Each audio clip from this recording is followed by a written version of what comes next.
Você sabia que Marco, a Fênix, quase entrou para a tripulação de Luffy? Seguindo as últimas ordens de Barba Branca, Marco salvou a vida de Luffy na Guerra dos Mares e depois prometeu proteger Luffy pessoalmente. Sério, Marco foi até o país de Wano para lutar ao lado de Luffy e é tão forte que até Shanks tentou recrutá-lo. Ele seria uma verdadeira mudança de jogo para os Chapéus de Palha se não estivesse ocupado sendo médico na cidade natal de Barba Branca. E Marco é apenas um dos 13 piratas incríveis que desejávamos que entrassem para a tripulação de Luffy. Mas quando se trata de piratas que apoiam Luffy, nem mesmo Marco se compara a Boa Hancock, a Ace Shibukai e Imperatriz de Amazon Lily. Hancock sempre esteve lá por Luffy, desde ajudá-lo a entrar em Impel Down para resgatar Ace até protegê-lo durante a Guerra dos Melhores e levá-lo de volta à sua tripulação após 2 anos de treinamento. Se Luffy apenas pedisse, ela se juntaria à tripulação instantaneamente. Por quê? Porque ela está completamente apaixonada por ele.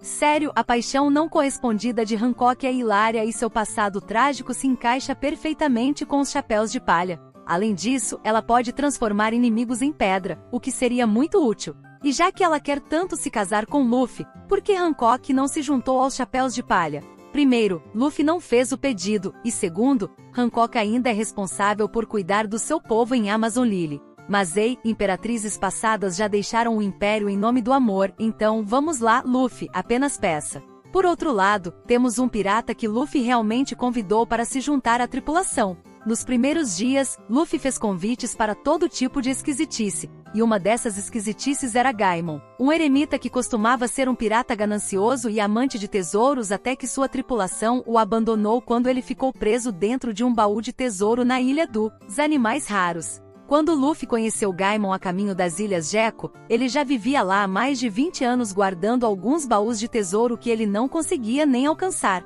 Então Luffy revelou a Gaimon que os baús de tesouro que ele guardava estavam vazios, o que deve ter sido bem desolador. Mas, para compensar, o que Luffy fez? Ele pediu a Gaimon para ir com ele. Infelizmente, Gaimon recusou a oferta de Luffy para continuar protegendo seus amigos animais de muitos caçadores que procuram presas exóticas. Que cara adorável! Mas este próximo pirata enganou a todos fazendo pensar que se juntaria, apenas para partir nossos corações. Veja, Yamato é filho do Imperador Pirata Kaido, mas a pessoa que ele admira e eu quero dizer, realmente admira, é Kozuki Oden, o daimyo da região de Kuri no país de Wano. Não estou brincando, porque Yamato admirava tanto Oden que ele até começou a se identificar como homem e a se chamar de Kozuki Oden depois que Oden morreu. E como o pai reagiu? Bem, Kaido espancou Yamato, tentou esmagar seus sonhos de navegar pelos mares prendendo-o em algemas que explodiriam se ele deixasse Onigashima, acorrentou-o a um poste, deixou-o passar fome, prendeu-o em uma caverna por mais de um mês, etc, etc. Sim, ele é o pior pai de todos. Mas então, 20 anos depois, Yamato se juntou a Luffy para retribuir o favor derrotando Kaido de uma vez por todas. O que é interessante é que Yamato estava realmente esperando a chegada de Luffy desde que Ace visitou Wano alguns anos antes e prometeu levar Yamato para o mar um dia. Acho que isso nunca vai acontecer, mas quando Yamato descobriu que Ace morreu, ele sabia que Luffy acabaria vindo para derrotar Kaido. E quando Luffy finalmente chegou, Yamato disse: "Ei, irmão de Ace, me leve no seu navio."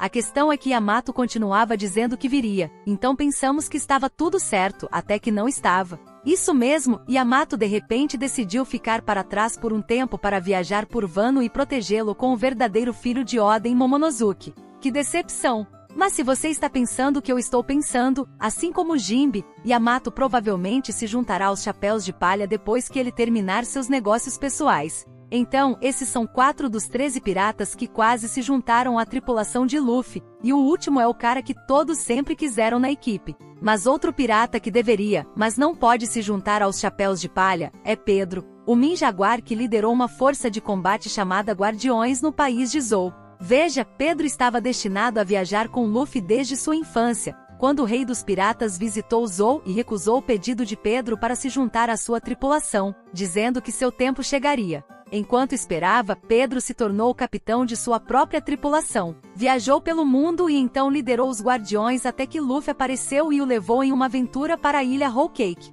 E Pedro não era apenas um pirata qualquer, ele era um espadachim habilidoso. Podia eletrocutar inimigos com o poder electro da tribo Min e tinha toneladas de conhecimento para compartilhar com os Chapéus de Palha. Mas o que realmente se destacou em Pedro foi seu grande sonho de ver a aurora do novo mundo, e ele acreditava que os chapéus de palha eram os únicos que poderiam fazer isso acontecer, então ele teria ficado com eles enquanto pudesse. Infelizmente, Pedro nunca viu seu sonho se tornar realidade, e Luffy nunca teve a chance de convidá-lo para se juntar à tripulação porque Pedro sacrificou sua vida para ajudar todos a escaparem da ilha Whole Cake. Pelo menos ele saiu como um herói. Agora, um pirata que realmente navegou com o rei dos piratas e que Luffy realmente convidou para se juntar à sua tripulação foi Crocus, um velho médico cuidando da baleia Labon no farol do Cabo Gêmeo. Naquela época, Luffy ainda não tinha conhecido Chopper, então ainda estava procurando por um médico de bordo. E Crocus não parece exatamente um pirata de primeira linha, mas a verdade é que quando era mais jovem, ele se juntou à tripulação do rei dos piratas, Gold Roger, por 3 anos para tratar a doença terminal de Roger. Segundo o primeiro imediato de Roger, Silvers Heilig, Crocus era o único médico no mundo capaz de prolongar a vida de Roger, então você sabe que ele é bom. O que é louco é que Luffy nem sabia disso quando conheceu Crocus, mas ficou tão impressionado com a forma como Crocus tratou os ferimentos de Labon que o convidou para ser o médico do navio mesmo assim.